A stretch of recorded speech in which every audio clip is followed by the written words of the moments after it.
para rato. No pudieron avanzar porque atrás estaba el peronismo. El presidente Macri encabezó la reunión del gabinete ampliado en el CCK. Vamos a casa con la conciencia tranquila y las manos limpias. Hay gato para rato. Alberto Fernández sigue ya en su último día de gira por México. Cristina amenazada sistemáticamente y solo la salvaron, yo digo siempre dos cosas. No pudieron avanzar porque sus mentiras fueron muchas. No pudieron avanzar porque las pruebas eran inexistentes. Y no pudieron avanzar porque atrás estaba el peronismo. Del 83 a la fecha ha sido el peor. Macri no tiene un logro para exhibir, no tiene ni un logro para exhibir. Me comprometo que desde la oposición va a seguir convocando a todos los sectores a dialogar, a debatir, a acordar en forma responsable, honesta, constructiva. Un gobierno que respondió siempre todas las preguntas, que además terminó con la discrecionalidad en la relación con las provincias y los medios. ¿Usted cree que hay que revisar lo que han hecho algunos periodistas en estos años? Yo creo que sí, porque han hecho mucho daño, han acusado gente, eso tampoco puede ser gratis. La relación de la prensa con el poder siempre es conflictiva. Es que la prensa se convierte en un sistema de lobby. Este es un gobierno de coalición. Es difícil hablar de quita porque el fondo lo prohíbe. Lo que sí creo que el fondo tiene que asumir la responsabilidad que tuvo. La transición es que todo ocurra en calma para mí. Y está ocurriendo en calma.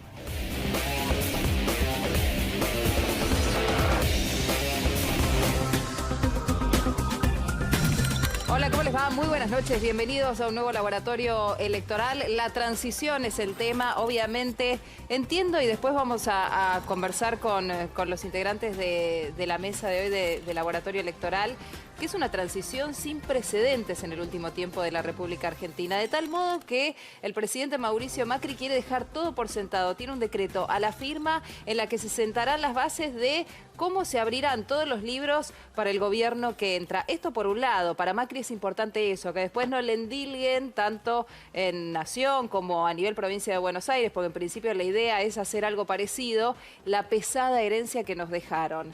Eso por el lado del oficialismo. Y por el lado del gobierno entrante, un Alberto Fernández que tiene que hacer un finísimo equilibrio entre el Partido Justicialista, la pata fuerte justicialista que está dentro del Frente de Todos, y el kirchnerismo. De esa alquimia depende para el Frente de Todos una buena gobernabilidad. De eso vamos a estar hablando en la noche de hoy. Hola, Pala, buenas noches, ¿cómo va? ¿Cómo andás? Muy bien, vamos a hablar de la transición, por supuesto, de la pelea por esa foto de la herencia real. ¿Cuál es la herencia que le deja a Macri a Alberto Fernández? Y 3 informes, te digo, de los mejores, me atrevo a decir desde que comenzamos con Laboratorio Electoral. La peor elección del peronismo en los últimos 20 años. ¿Viste que están todos festejando? Sí, claro. Vamos a ver cuál fue la evolución. La imagen de los candidatos antes y después de la elección, la crueldad de la política, tremendo. Es como dice Mirta. Sí, claro. Como te ven, te tratan. Y si te va mal, te maltratan. Y después, en un año donde casi no hubo actividad en el Congreso, ¿quiénes fueron los diputados que más viajaron al exterior? Bueno, en un ratito voy a estar saludando también a Brenda Struminger y a Diego Corbalán, como cada noche aquí en Laboratorio Electoral.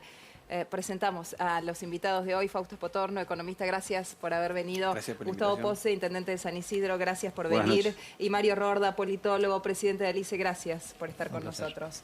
¿Cómo están viendo esta transición? Yo decía al principio sin precedentes en los últimos años de la Argentina, porque recordemos que previo a esto tuvimos una negación total, no solo abrir los libros, sino que faltaban hasta inodoros de despachos de la gobernación de la provincia de Buenos Aires.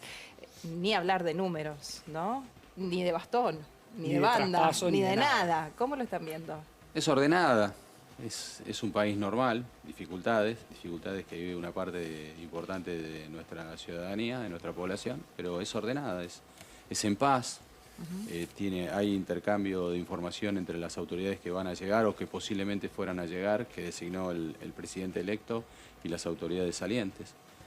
Hay un buen norte, se tomaron decisiones graves, fuertes. Si uno analiza la decisión que tomó el presidente respecto del semicepo, o como lo vayan a designarlo los economistas, o el cepo, en realidad fue una decisión grave de quien no estaba de acuerdo con el cepo, pero que sí lo hizo privilegiando que haya gobernabilidad para el siguiente presidente. Ahora un cepón, podríamos decir, ¿no? De cepito pasamos a cepón. Un cepontero. Claro, un cepontero. ¿Cómo lo ves? Yo creo que en parte reproduce gran parte de lo que en términos de estilo representó Cambiemos y Juntos por el Cambio. Muy preocupado por las formas, por el planteo estético del poder, pero yo diría bastante flojo de papeles en términos del contenido. Si bien podría, vía decreto, vía cualquier decisión institucional, dejar un legado más o menos claro, ese contenido obviamente no es bueno, ¿no? Por lo tanto, pareciera ser que el gobierno termina enamorado de decir cumplimos y cumplimos prolijamente, pero la prolijidad más allá de la institucionalidad tiene que ver con que la herencia efectivamente sea buena o mala. Obviamente va a ser mala y bueno, insistir, creo que reproduce 4 años donde muchas veces lo que pasaba con el INDEC era sumamente interesante, ¿no? Una pésima noticia, pero por otro lado cierta conformidad, ahora la saben, ¿no? Este enamoramiento de las formas en la campaña electoral no tenía mucho por validar. Pero nuestras formas, nuestra pequeña NASA en términos tecnológicos nos puede hacer mejorar. Siempre la forma por encima del contenido. Pero ¿no es importante la forma, digo, para pensar en aplicar políticas tenemos que saber qué números reales tenemos? Hago una consulta a lo que vos decías. ¿Vos qué decís? ¿Que lo del INDEC es la forma? ¿Lo del INDEC es un elemento fundamental de dirección de la economía? Desde todo punto de vista. Entonces, vamos a comparar este INDEC con el INDEC de hasta hace 4 años. No, eso no es la forma. No, pero este es el ejemplo, ¿no? Vos resaltás el INDEC, yo lo resalto, pero también resaltemos qué mide el INDEC. Pésimo. No la medición, el resultado, el contenido, el producto. Bueno, desarrolla esa parte. Pero perdóname, pero porque le pregunto a Fausto, ¿no es importante para trabajar en materia económica conocer los números reales? Fundamental, no se puede administrar nada si no sabes qué estás administrando. Claro. Entonces, eso es clave. Ninguna administración, ningún analista, ningún manager de una empresa, ningún gerente estaría gerenciando una empresa si no sabe cuál es el balance de la empresa. Eso es clave, ese punto, el núcleo de la economía, ¿no? La economía es la administración de cualquier cosa, salud, educación, pobreza, etcétera. Y con los números que se conocen, ¿la herencia de 2019 es mejor o peor de la de 2015? El otro día la CUNSA dio unos ejemplos de, bueno, son las dos complicadas, en una parte se está mejor y en otra parte se está peor. Creo que lo que hay es una tendencia, y una tendencia de los últimos 7 años, sobre todo, que es una tendencia que muestra que avanza la recesión, se ampliaron los niveles de pobreza hasta niveles no soportables para un país. Si tuviésemos que decir el gobierno no consiguió quebrar la tendencia respecto de puntos fundamentales para una vida digna de los argentinos, no, pero es una tendencia que viene de antes, que además venía profunda, ¿no? Voy a hacer una cuestión sobre el tema pobreza. La verdad es que Argentina no sabemos realmente cuál fue la pobreza en el 2014, por ejemplo. No lo sabemos. Hay algunas estimaciones que hizo el CEDLAS, pero basándose todavía en la EPH del INDEC de ese momento, que tiene una confiabilidad medio dudosa, digamos. Aunque usó precios nuevos, ¿no? Cambió los precios. Pero fíjate lo que decíamos, estamos midiendo la pobreza, que es un dato fundamental, y no sabemos realmente, podemos hacer una estimación, un aproximado, pero no sabemos cuánto fue la pobreza para tomar entre el 2007 y el 2015.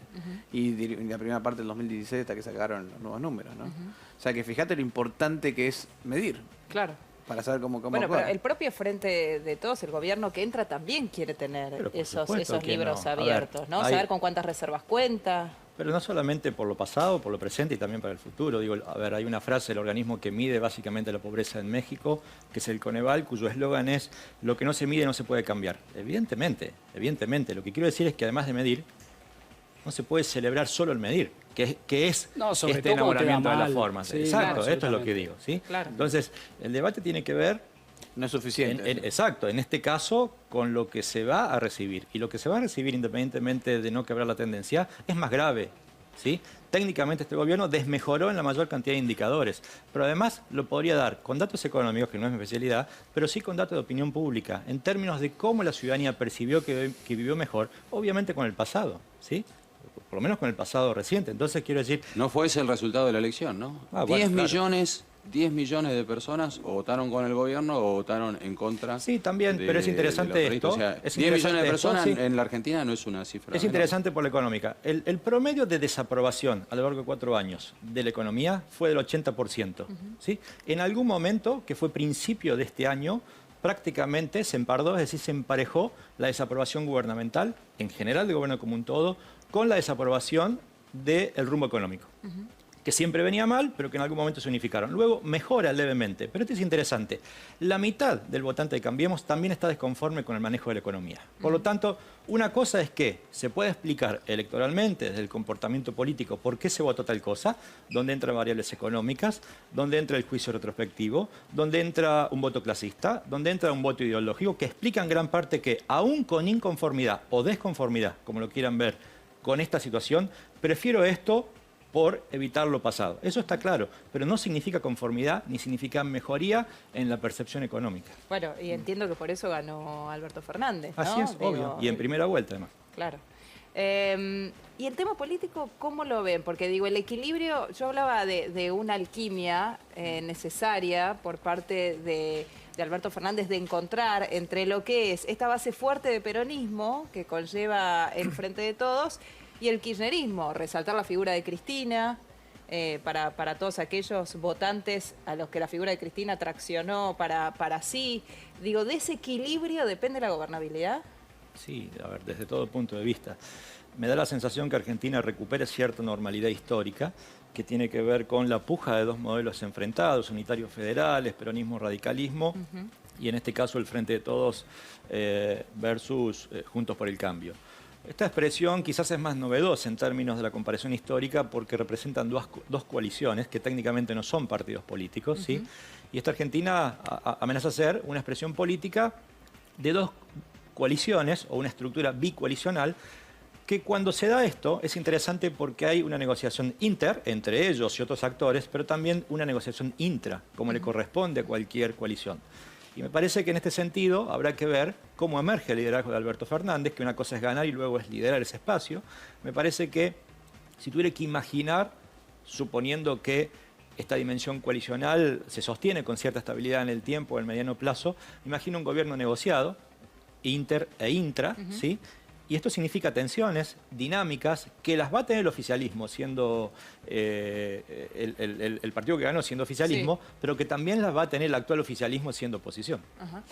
Pala, nos introducimos en el primero de tus temas que tiene que ver justamente con cómo se fue moviendo el voto peronista desde el regreso de la democracia. Sí, y es muy interesante, bueno, lo que decía Mario recién sobre ahora gobierno de coaliciones cuando arrancó en 1983 con lo que era el bipartidismo. Pero si podemos ver la placa, es muy interesante la evolución de cómo fue el voto peronista desde la vuelta de la democracia.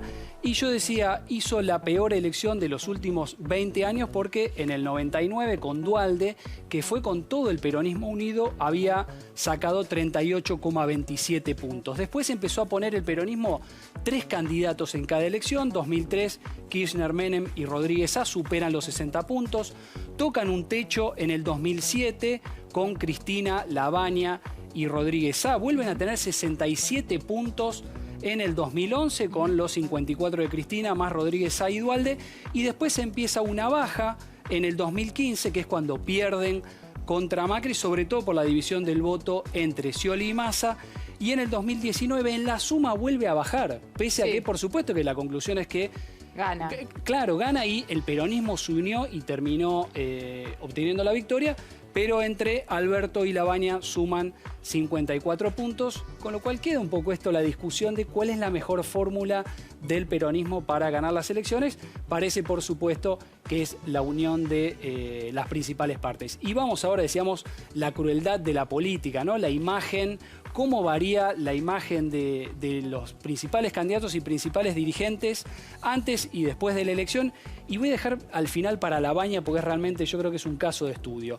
Pero fíjate, Alberto, acá es la comparación, las consultoras D'Alessio, Irol y Berenstein, entre mayo, cuando lo nominaron Alberto y Lavagna confirmó que iba a ser candidato, y octubre. Alberto crece 14 puntos de 38 a 52, Kicillof de 39 a 47, baja María Eugenia Vidal. Riorda tiene una mirada muy interesante y la vamos a charlar sobre Vidal. Larreta salva los trapos en el oficialismo porque ganó, subió de 40 a 46. Y en la otra punta, Massa, que en esta medición durante meses venía último, llegó a tener solo un dígito de imagen positiva, tenía 11 en mayo, había crecido un poquito y pasó a 25 en octubre, al revés de lo que le ocurrió a Marcos Peña, que tenía 23 y bajó a solo 14. Y lo dije, y le podemos preguntar a Riorda qué mirada tiene sobre la imagen de Vidal. Durante mucho tiempo fue la dirigente mejor valorada, una de las pocas que pasaba los 50 puntos y ahora está en solo, decimos entre comillas, 46. En algún momento habías publicado, me acuerdo hace un año, un ranking de gobernadores de una encuesta que habías tomado en tu columna en el diario. Y yo señalé que cuidado con esas lecturas, ¿sí? Porque esas lecturas sobrerepresentan la visión nacional, pero subrepresentan las visiones provinciales. Entonces, una cosa es ver en ese momento a la propia María Eugenia Vidal como mejor imagen del país que lo era, ¿sí? Como ella lo era, pero que ya no lo era en su propia provincia. De hecho, en su propia provincia había tenido muy temprano, hace aproximadamente cerca de año y medio, 2 años, diferencial negativo o prácticamente diferencial neutro. ¿Qué significa? Tanta imagen negativa como positiva, aunque empezó a desmejorar, siendo mayor la negatividad. Todavía, por el peso específico de Buenos Aires en el país, tenía mayor positividad afuera del país, que es lo que se valoraba. Si uno agarra, por lo menos, más de 1/3 de los gobernadores del país, gobernadores o gobernadoras, están con imagen superior a 70 puntos. Muy por encima en su propia provincia comparativamente a María Eugenia Vidal en su propia provincia. Por lo tanto, no es descabellado el resultado. Para nada. Digo, no tan solo por la desmejora nacional, que obviamente la arrastró, con mucha dureza, pero la arrastró, sino también porque ella en la propia provincia de Buenos Aires tenía un caudal sumamente interesante, pero no representaba en su provincia lo que representaba nacionalmente. A ver, me llama la atención, además de los números que vos mostrabas recién, Edu, en la placa, Macri logró mantener el 37%, o sea, su imagen se mantuvo, no tuvo variación, sí, probablemente tiene que ver con la movida de las marchas del Sí, hay que ver lo que decimos en los diarios, la fiebre, ¿no? El recorrido de la línea, esto es mayo contra octubre, en el medio tuvo algunas oscilaciones, pero evidentemente hubo una baja en la PASO y el final de la campaña que fue muy bueno. Y el crecimiento de Pichetto, que en realidad después se decía que no había aportado demasiado respecto a los votos, ¿no? Su pata en la fórmula, pero duplicó su imagen. Sí, y es uno de los emergentes de lo que Macri considera sus dirigentes y funcionarios más cercanos y a los que quiere premiar con algún cargo. Como si fuera una agencia de trabajo, el presidente está preocupado porque algunos dirigentes puedan seguir en la función pública. Uno de los casos, intentando colocar. Algo así. Uno de los casos es Pichetto, que está nominado para la Auditoría General de la Nación. Pablo Cluselias, secretario legal y técnico de la Nación, candidato a auditor en la ciudad, de obispo a cura. ¿Viste? Siempre se decía esa frase que no ocurre. Fernando de Andrés, otro dirigente muy cercano al presidente, probablemente secretario general del PRO a partir de que haya la renovación. Patricia Bullrich, viene de Unión por Libertad, se incorporó al PRO el año pasado, principal candidata para presidir el partido. Edu, ahora me vas a decir la baña, porque dijiste que lo dejabas para después, pero antes le quiero preguntar a Pose, ¿cuánta incidencia cree que van a tener en el próximo gobierno los hombres a los que, como dice Eduardo, Macri está tratando de dejar porque considera que fue valorada su gestión, ¿no? A ver, manual 1 de cualquier dirigente político en la Argentina es buscar gente con experiencia y el lugar de lo de los intendentes es fundamental. El intendente, es más, no sé si en una reforma constitucional habría que prever que para algunos cargos tienen que alguna vez haber sido intendentes, porque es una matriz de gobierno que no se puede contar, no se puede capacitar, es alguien que tuvo que haberlo sido. Así que sé que el peronismo tiene el peronismo, el kirchnerismo, que uno puede estar de acuerdo o en desacuerdo, pero lo cierto es que también hay que reconocer que saben de política, ¿no? Pudieron revertir una situación gravísima y lo hicieron.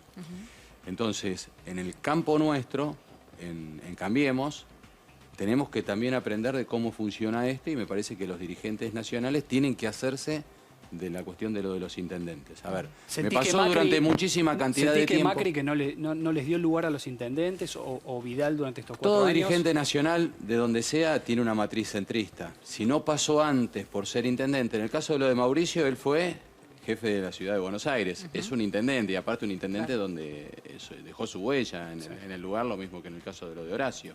Ahora, también quiero decirles esto. Estoy cerca de 4 años donde como nunca nos ocurrió a los intendentes que íbamos a los actos y al final la locutora del ceremonial decía autoridades locales, ¿no? ¿no? Era como que molestaba la situación. Bueno, va a tener que cambiar, ¿no? Qué bárbaro, ¿no? Qué llamativo, sí, es cierto. Al final decía, y ahora, y la presencia... Agradecemos la presencia la presencia de todo con nombre y apellido. Y antes no, antes eran los intendentes. Claro, la palabra intendente. Sí, todos los dirigentes en la Argentina fuertes con el tema de los intendentes, de cualquier color político. Analizamos el tema de Labaña, que como vos decís es llamativo. Sí, para esta consultora, es una unión de consultoras, D'Alessio y Bernstein, hace casi 2 años venían midiendo a una serie de dirigentes.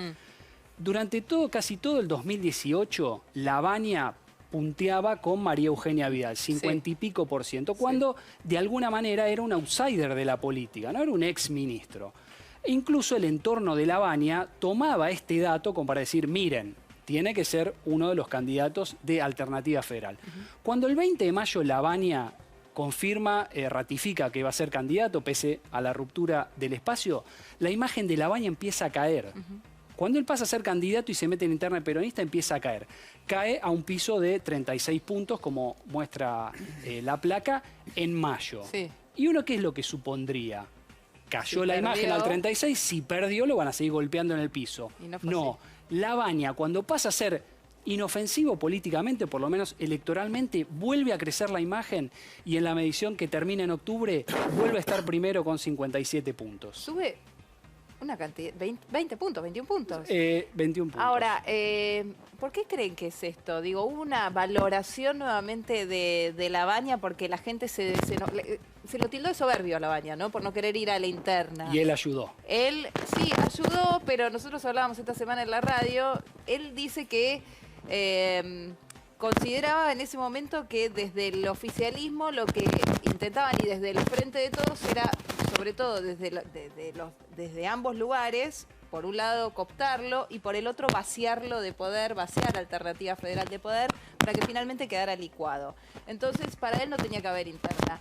¿Creen que la gente lo sobrevaloró después a Labaña o se le fue ese enojo con Labaña, esa cosa de entenderlo? No, Labaña existe porque está absolutamente vinculado para la gente con la reactivación con la Argentina que sale de esa tendencia que iba hacia un piso que no se conocía dónde y el rebote está vinculado con Labaña.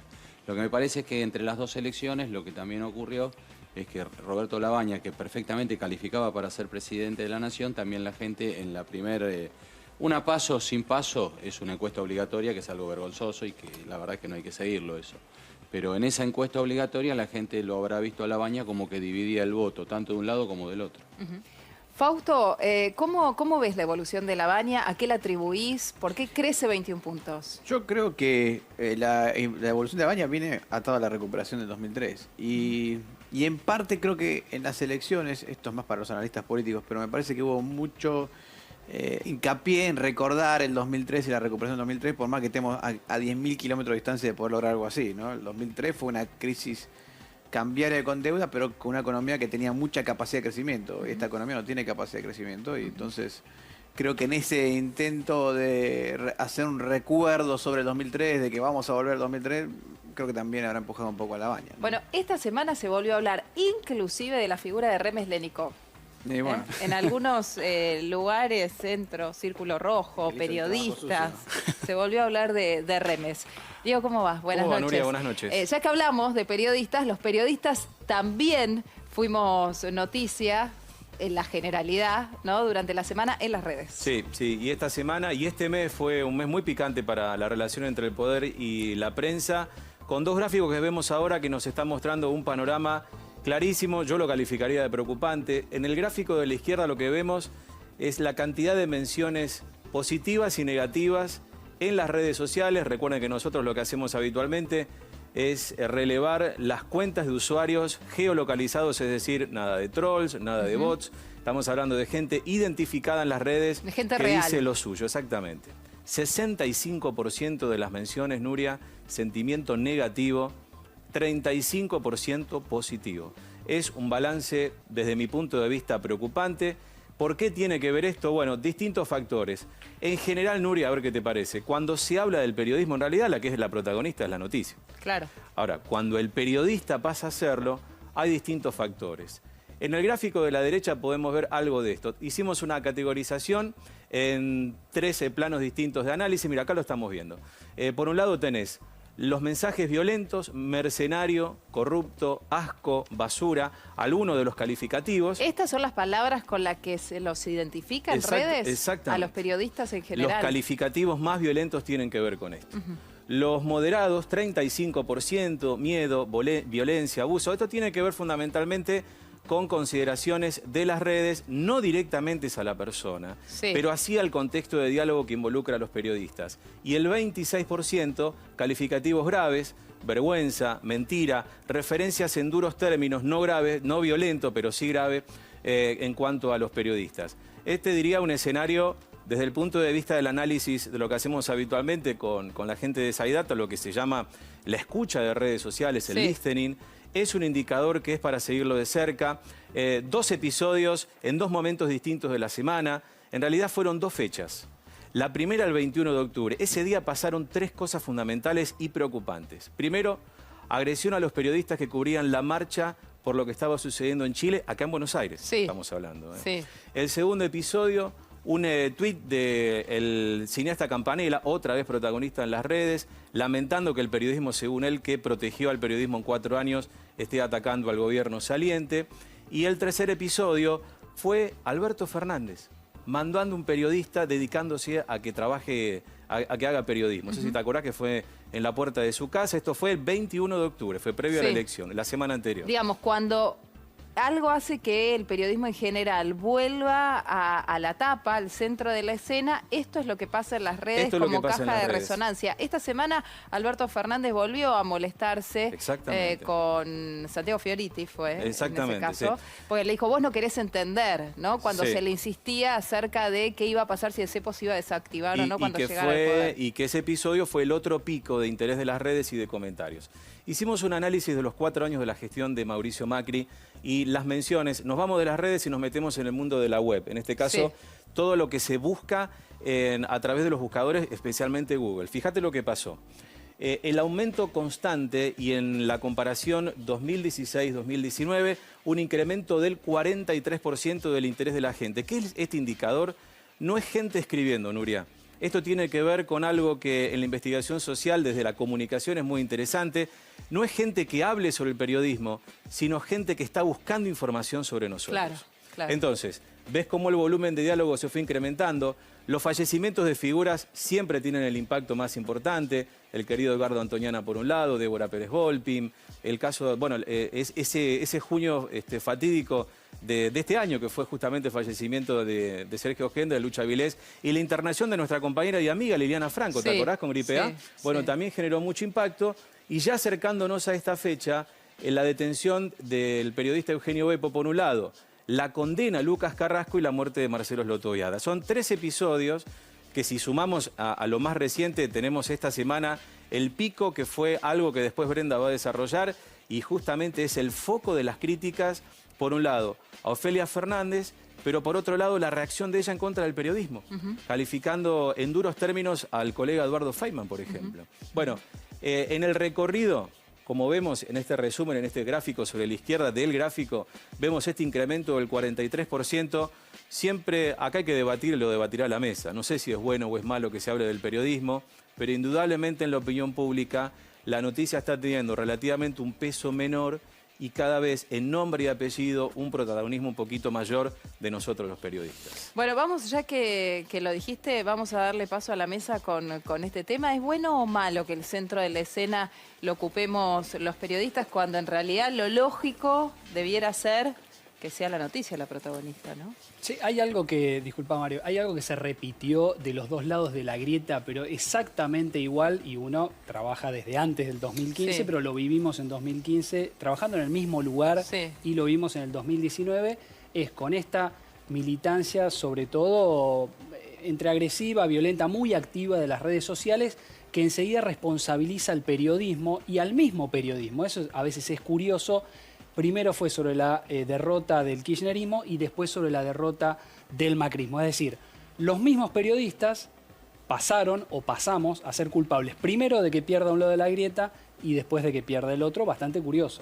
Bueno, vino el tema de la CONADEP, de la creación de la CONADEP del periodismo, ¿no? También en el último tiempo, que eso obviamente generó también mucha discusión y mucho debate. ¿Es bueno o es malo, decía? Ni bueno ni malo, es. Hace aproximadamente 70 años apareció en Norteamérica toda una línea de estudios para abordar esta temática, ¿no? En los estudios de comunicación de masas, y la primera premisa es que los medios son básicamente un actor político. Un periodista norteamericano decía que la relación entre la prensa y la política es de gemelas siamesas. Son mutuamente contraproducentes, se hacen daño, pero son funcionalmente inseparables, se necesitan, ¿sí? Entonces, en esta relación la tensión va a existir. Lo que sucede es que en todo caso estaría bueno que Diego nos diga, estos datos son de redes y preferentemente de Twitter, la mayoría, y esto implica que hay niveles de politización extrema muy superiores en términos de la descalificación corporativa a lo que la opinión pública convencional puede tener. Esta es la primera lectura. El segundo es que las redes han destapado una mirada relativamente novedosa de la prensa, y es que la prensa no tan solo es quien da la reputación, sino es sujeto y objeto de la reputación. Por lo tanto, la mirada hacia el periodismo y hacia cada periodista en particular es la misma mirada que cualquier actor político, a favor o en contra. Entonces, cuando uno mira corporativamente el periodismo, puede ser que sea malo; cuando uno mira medios, puede ser que sea malo; pero cuando uno mira periodistas en particular, y mucho más en contextos polarizantes o con niveles de hiperideologización, como tiene lo que se llama en Argentina la grieta, ¿sí? O lo que posibilita, es que la mirada siempre es parcial, ¿sí? Para un sector va a ser altísimo la mirada de tal periodista, y para otro sector va a ser malísimo, y se invierte. Entonces, digo, en la opinión pública real, fuera de las redes, es un poco mejor, pero aún así, la suerte de cada actor político periodista, o al revés, cada actor periodístico con rol político es exactamente el de un político. ¿Y cómo creen que va a ser la convivencia, la nueva convivencia del periodismo con el poder, teniendo en cuenta que bueno, ya hubo experiencia con el kirchnerismo? Se supone que Alberto Fernández es el más dialoguista de todos los que formaron parte de aquel gobierno, es que en realidad sí lo fue. Lo que no se puede negar del gobierno de Mauricio Macri, de las intervenciones más importantes, como el caso de lo de María Eugenia Vidal, es que nunca hubo un teléfono para sacar un periodista de un lugar. No se conoce eso. En ese sentido, en términos políticos, es un gobierno mucho más liberal que lo que se conocía antes en la Argentina bajo todos los gobiernos. Lo más difícil, lo digo desde otro lado, lo más difícil para el político es entender el problema de lo de la comunicación. La materia de periodismo es la más difícil de todas. Hay gente que realmente nunca hicieron nada concreto que tenga que ver con esto y tienen un muy buen pasar con el periodismo, posiblemente porque no hicieron nada. Entonces tienen buen nivel de opinión y buen nivel de asistencia, y aparte son personas muy respetables. Y hay personas que, respecto de la cuestión del hacer, el hacer no es noticia, porque el periodismo lo que requiere es otro tipo de cosas que posiblemente sean noticias. Pero lo más difícil para el político es la cuestión de la comunicación. Ya que recién Diego lo nombraba también, el enojo de Ofelia Fernández, vamos a saludar a Brenda Struminger. Brenda, buenas noches. ¿Qué pasó con Ofelia Fernández? Recordémoslo para aquellos que tal vez se les escapó ese día. ¿Qué pasó con Ofelia Fernández? Empezó a circular un informe en Twitter de un supuesto medio de comunicación que, repito, solamente existe en las redes sociales, que se llama La Derecha Diario, que decía que la madre de Ofelia Fernández, la legisladora electa del Frente para Todos en la ciudad, había estado o estuvo involucrada en una maniobra dentro de la ruta del dinero K. Acá vemos este tuit que decía, bajo el hashtag La Cueva de Ofelia, que esta investigación surgió a partir de contribuyentes de El Diario, un diario que existe solamente, repito, en Twitter. Y dice que, en base a lo descubierto, Eva María Mozo, la madre de Ofelia Fernández, trabaja para esta empresa Magitur Sociedad Anónima y que está involucrada en la ruta del dinero K. Bueno, eso era una fake news. En realidad, hasta el momento no podríamos decir que es una fake news, porque no hubo un chequeo apropiado para desmentirlo. Ella, Ofelia Fernández, salió a decir que esto no era cierto y salió a criticar a los medios de comunicación tradicionales, digamos, o periodistas de renombre como Eduardo Feynman, y con respecto a los medios Perfil, a decir que lo habían levantado, que habían levantado esta supuesta investigación supuestamente periodística. Tengo que decir todo el tiempo supuesto, porque no va con los cánones de los medios de comunicación o del periodismo tradicional. Si solamente surge de colaboradores con un medio que solamente existe en Twitter, como bastante cuestionable, pero bueno, habría que hacer una investigación de otro tipo para ver qué pasa, si esta información es real o no. Pero bueno, Ofelia Fernández dice que esto no es cierto, que su madre trabaja o trabajó en esta financiera, en esta casa de cambios, pero como empleada en relación de dependencia y que no formó parte de las maniobras que se señalan en esta investigación. Claro, bueno, así como decimos siempre, cuando algo te llama la atención en las redes, antes de viralizarlo, intentá chequearlo, ¿no? Para evitar la propagación de la fake news. También lo que pasa es que uno lo piensa, es el ABC del periodismo. Por más que, digamos, las redes también en ese sentido ayudaron a una proliferación de datos erróneos o a considerar que la información está más fácil al acceso de la mano porque está en redes, cuando en verdad el chequeo es parte del trabajo periodístico, pero la básico. Primera parte, el primer manual, ¿no? Y a veces es cierto que, y me ha tocado de manera personal, a veces se va generando una noticia que no es cierta y cuando ya empezaron las repercusiones sobre esa noticia que no es cierta, ya no puedes volver al origen de si era verdad o mentira, sino que tenés que empezar a actuar sobre las repercusiones que tiene eso y uno ahí se pone a pensar también en, como decías vos, volver a las bases y tener mucho cuidado sobre lo que se publica. Gracias, Brenda. A ver, se habla de un pacto, volviendo al tema de la transición, se habla de un pacto económico y social. ¿Es posible? ¿Estas cosas arrancan como las buenas intenciones cuando un gobierno comienza, como el diálogo social, y después quedan como tapadas por las urgencias? Es posible. Lo que pasa es que, otra vez, ¿cuáles son los objetivos de ese pacto social? Si no sabemos cuáles son los objetivos, no te puedo decir si es bueno o malo, porque como instrumento de política económica depende de para qué lo quiere usar. Si el objetivo del pacto social es bajar la inflación, estamos fritos, porque un pacto social no baja la inflación. Puede ayudar a bajar la inflación si la política monetaria y la política fiscal son que son los protagonistas de una política antiinflacionaria, están en acorde con eso. Entonces un pacto social te ayuda a lo que se llama en economía coordinar expectativas. Hablando de la comunicación, estamos hablando recién, en economía también es muy importante la comunicación. No es la misma comunicación de los medios, pero es muy importante. Ben Bernanke, que fue presidente de la Reserva Federal, fue un experto en esos temas. Y en comunicación antiinflacionaria es muy importante que todo el mundo sepa que se está haciendo la política adecuada para bajar la inflación. Y ahí puede funcionar un pacto social como coordinador de expectativas.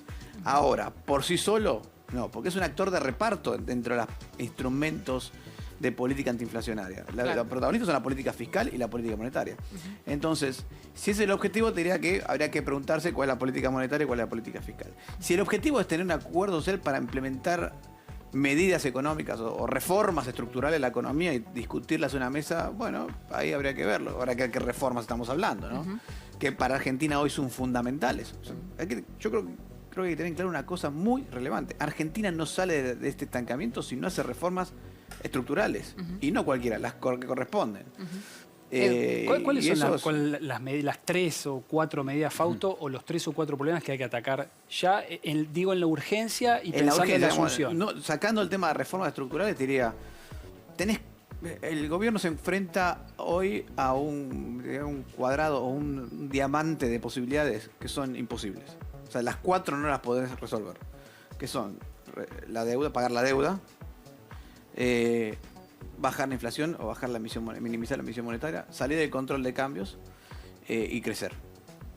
Las 4 no las podés cumplir. Algunas vas a tener que dejar afuera, ¿no? Pero tampoco las podés dejar totalmente afuera. Puedes decir, no pago más la deuda y me salen las otras 3. No, por ahí se te va el demonio las otras 3. Pero aún así, si quisieras cumplir con las 4, no lo podrías hacer. Entonces, yo creo que un gobierno va a tener que calibrar. Y cuando uno habla con los economistas que están en danza, que pueden ser ministros de Economía del próximo gobierno, lo que encontrás las diferencias son, bueno, la forma de calibrar estas 4 cosas. Vos podés decir, bueno, si logro posponer los pagos de la deuda, estirar muchísimo los pagos de la deuda, bueno, puedo trabajar con los otros 3. Pero eso sí logro posponer los pagos de la deuda. Después podría decir, bueno, voy a irme mucha inflación, emitir dinero, voy a resolver todo con emisión monetaria. Podés pagar la deuda, podrás salir del cepo y hasta lograr un crecimiento, pero la inflación se te va al demonio. Entonces, estamos atrapados en esa disyuntiva. La única salida son reformas estructurales. Ahora, vos dijiste algo, y lo dejamos el debate si querés para después de la pausa. Dijiste, como no sabemos todavía, entonces no podemos analizarlo. Eso genera al igual que cualquier cuestión que se analice en materia económica, una expectativa que muchas veces termina haciendo daño a la situación real. Vamos a conversar después de la pausa acerca de qué pasa, por ejemplo, con que tal vez vuelve la doble indemnización, entonces hay empresarios que están despidiendo hoy gente porque si vuelve la doble indemnización es un problemón, con la inflación y otras tantas cuestiones. Quédate en la pantalla de Canal 9, ya vuelve el laboratorio.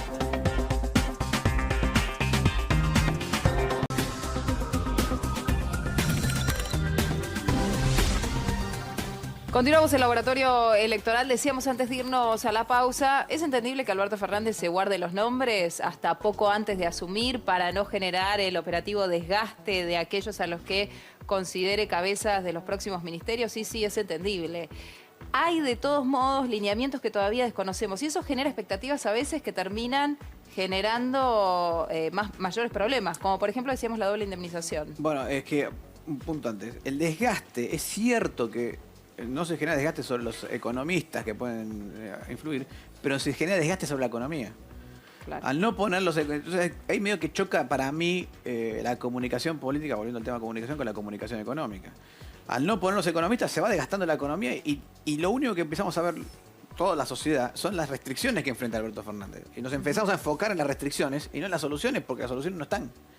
¿No? Es como cuando habla uno solo y otro no habla, y no hay nadie hablando sobre las soluciones. Estamos muy enfocados en las restricciones y por lo tanto tomamos decisiones basadas en los problemas, no en las soluciones. Y eso me parece que termina desgastando la economía más que lo que podría haber gastado a un economista que esté tratando en eso, ¿no? Sería más fácil si conociéramos un poco más los lineamientos y tal vez las personas de un ministerio tan importante como el Ministerio de Economía. Yo creo que es tan compleja la situación que tiene que usar el nuevo presidente y su equipo tienen que usar el tiempo y no que el tiempo los desgaste a ellos. No tienen una decisión así única. Es compleja la situación. La Argentina tiene que volver a ser un país viable. Y para eso es un instrumento, el acuerdo económico y social, pero tiene que haber un acuerdo respecto del objetivo y el camino crítico para llegar al objetivo. En ese sentido está bien que se concentre. Sí. ¿Falla la comunicación política ahí? No creo que sea un fallo, técnicamente es una decisión, ¿no?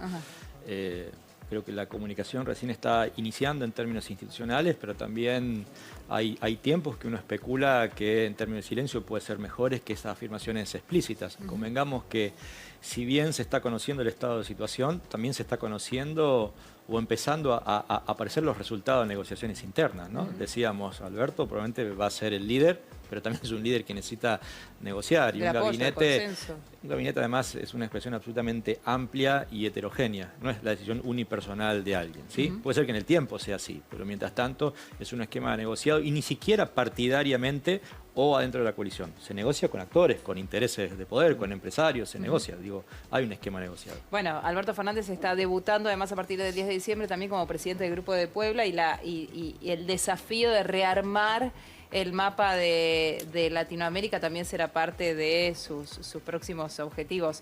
A ver, hay algunos recaudos que tenemos que tomar a futuro. Uno dice, bueno, ¿cuánta plata es? Pero ¿cuánta plata podemos pensar en números contantes, sí, está bien dicho, y sonantes que gastan algunos en viáticos? Sí, sobre todo vos decías, Nuria, quizá el monto no va a sonar muy fuerte, pero estamos hablando de los viajes al exterior de los diputados en misiones oficiales. Ahí estamos viendo, el total de viáticos que se gastó entre enero y septiembre fue de $60.339, pero a mí, más que ese número, me gustaría contraponer un año de campaña, un año de elecciones, en donde solo hubo prácticamente 3 o 4 sesiones, casi que no trabajaron para lo que la gente los vota y se les paga, que es sesionar y aprobar leyes, pero en paralelo se dieron 76 viajes de diputados. Estamos viendo la placa, los 4 que más viajaron entre enero y septiembre. Repetimos, Fernando Iglesias del PRO hizo 4 viajes al exterior, Brasil, Estados Unidos, Uruguay y Japón. Segundo, Emilio Monzó.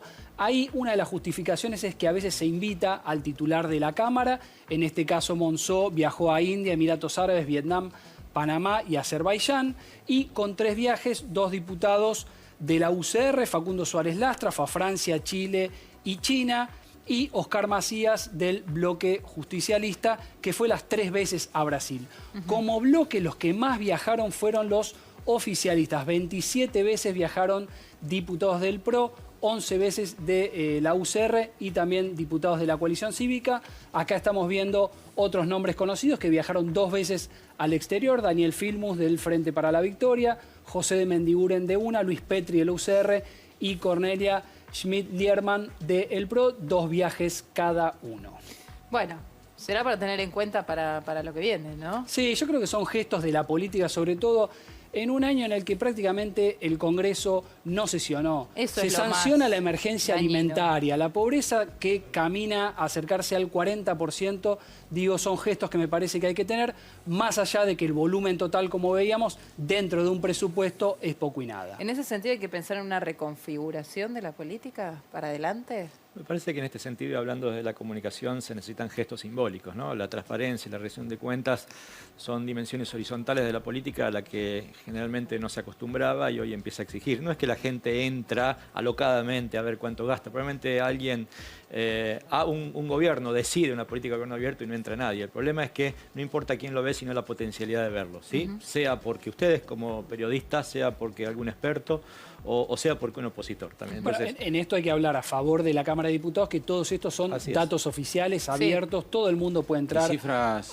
Cifras chicas, ¿no? Digo, no, por eso el volumen es $1.500. poco. Lo que hace ruido, me parece, Gustavo, es este año que prácticamente no sesionó el Congreso, tantos diputados viajando, me parecía que ahí había algo. Lo que digo es que desde el punto de vista de la administración de la Cámara son cifras chicas, es algo... Sí, muchas veces los viajes, los pasajes son por invitación y lo que hay es una cantidad de viáticos. Algunos de los diputados más conocidos que no viajaron durante todo este año, Elisa Carrió, Máximo Kirchner. El tema no es la plata que se gasta en los viajes, que si bien es plata, no hace los grandes números, sino me parece lo más importante es que para lo que los votamos, no están. Y son, pensá que estos viajes son en algunos casos... Y también cobran por lo que los votamos, ¿no? Hasta 10 días fuera del país. Digo, mientras no se está sesionando, diputados que se van hasta 10 días fuera del país por una invitación para un foro interparlamentario o cosas por el estilo. Y cobrando por el cargo para el que fueron votados.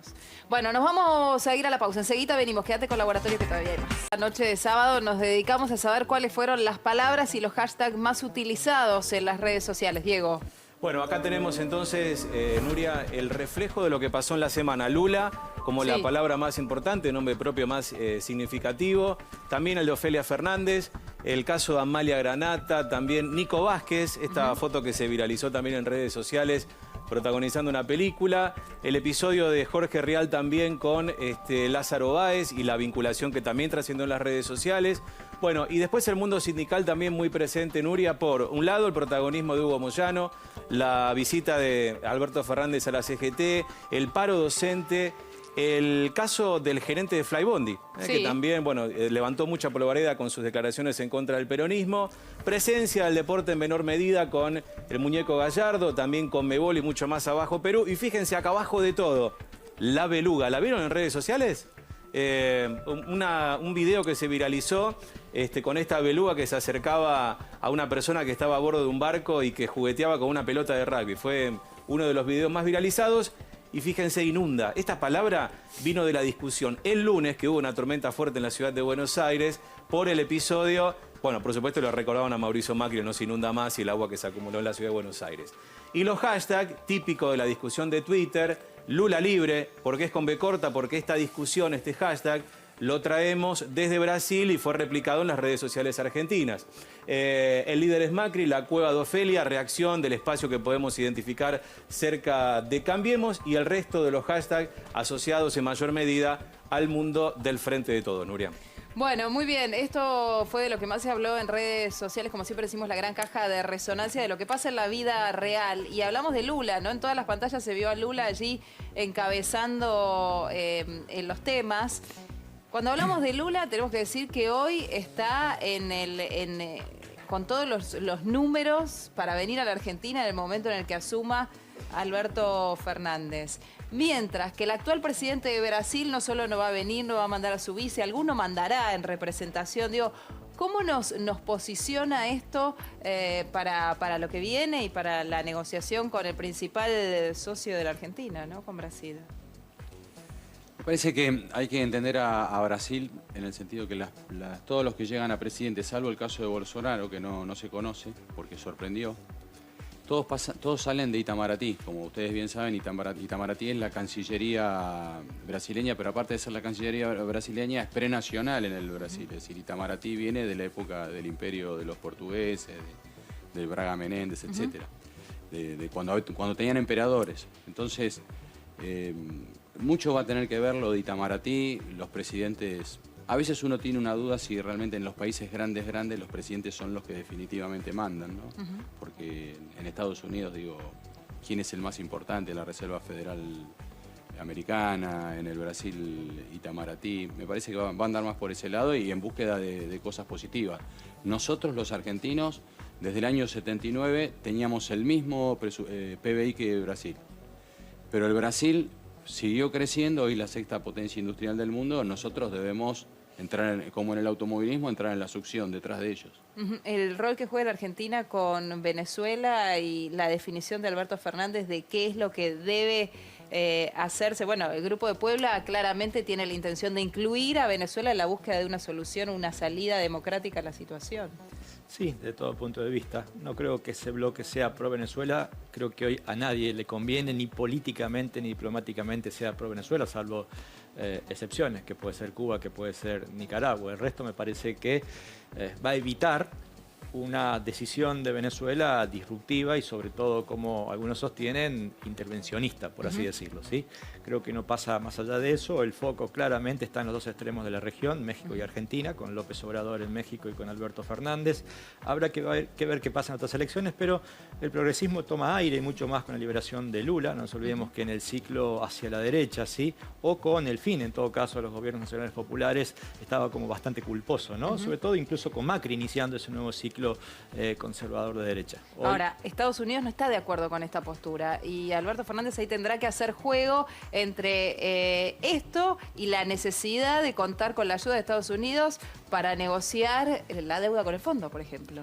Es un temón, es complicadísimo. A ver, tenés un minuto para resumirme tu idea. Es complicadísimo. Es complicadísimo. A ver, porque por un lado el FMI depende de un acuerdo internacional, no solamente de Estados Unidos, pero Argentina ha logrado el super beneficio que nos dio el FMI gracias a Estados Unidos. Y eso ahora no parece que vaya a estar. Entonces, primero tenés que lograr un acuerdo con Estados Unidos, que creo que si no tenés una relación como la que tiene Macri con Trump, no la va a tener. Entonces te va a quedar sentarte con el área técnica del FMI, y el área técnica del FMI, que tampoco estaba muy de acuerdo con este acuerdo de movida, te va a tratar como te hubiera tratado inicialmente, ¿no?